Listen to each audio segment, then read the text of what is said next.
L'as du quotidien, exténué par son travail, ce long week-end est idéal pour se ressourcer. Beaucoup apprécient la chaleur et le soleil.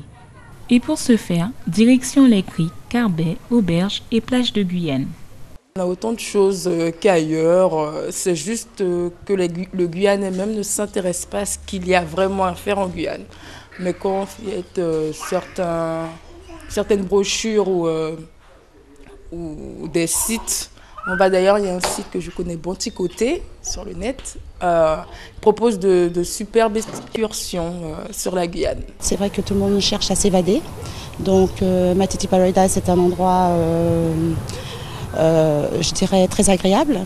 Donc c'est vrai que les gens viennent profiter ce jour-là. Un long week-end pour profiter au mieux du pays. Avec un autre état de conscience, des moments délicieusement reposants. C'est la première fois en tout cas que je vais pouvoir profiter du cadre magnifique de la faune et de la flore. D'habitude, je suis toujours sur la route, donc la forêt je la vois de loin. Donc ça veut dire que par exemple cette fois-ci je vais pouvoir faire des randonnées, visiter le zoo, ce genre de choses. Je ne connais pas trop bien les endroits, donc j'ai mon guide. Je crois que je vais à Fond-Gassier, je crois c'est ça. Donc je crois que c'est une crique, on va pouvoir profiter de la journée et du soleil. Et puis samedi, dimanche, c'est sortir avec les amis, toujours de la détente. Toujours de la détente. Quand le soleil se couche, nos vacanciers savourent la lumière des longues soirées.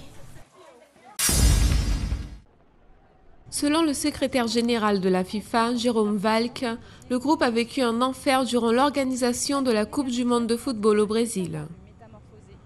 Le Français, qui se rendra à nouveau le 18 mai sur place, a insisté sur le fait que ce n'est pas la FIFA qui organise le mondial au Brésil, mais le Brésil qui organise le mondial dans les 12 villes. Nous soutenons le Brésil pour assurer que cela soit un succès, parce que toute la FIFA est basée sur le succès de la Coupe du Monde. Si le mondial est un échec, si nous avons un problème, nous, FIFA, sommes mal, a-t-il avoué. Le 21 mai, la FIFA devra recevoir les stades pour la période d'utilisation exclusive, qui lui permettra d'installer, entre autres, tous les systèmes nécessaires pour la transmission des matchs. Normalement, cela aurait dû être fait en décembre. Malgré les retards, le secrétaire général reste positif. Je ne dis pas que tout sera fini, a-t-il avancé, citant un exemple, le stade de Cuiabá. Les chantiers des stades du Mondial 2014 ont fait leur 9e victime. Un ouvrier âgé de 32 ans est décédé dans le stade de Cuiabá après avoir été électrocuté alors qu'il travaillait sur l'installation d'un réseau de télécommunications. Selon les informations, l'homme était pourtant vêtu d'un équipement de sécurité spécifique. Les travaux ont été suspendus le temps de mener des investigations.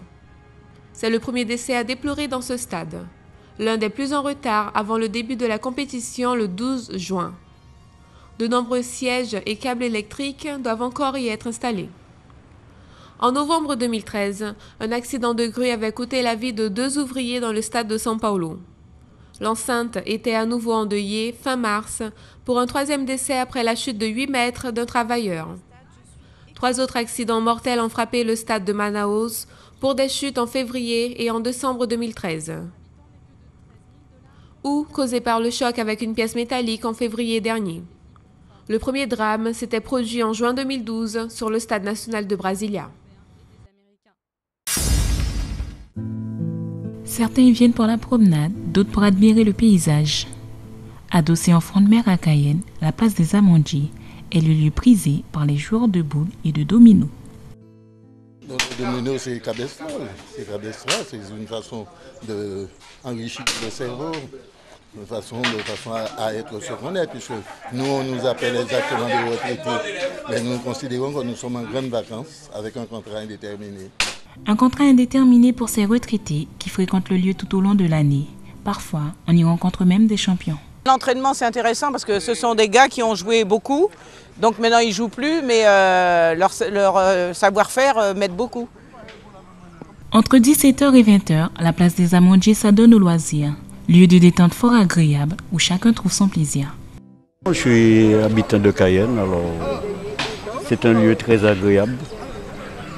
Très superbe, la place des Amandiers. Je prends le plaisir à les regarder,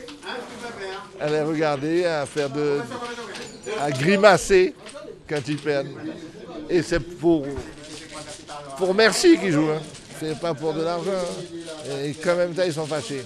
Bon ou mauvais perdant, amateur ou professionnel, ce qui compte avant tout, ce sont ces moments de partage.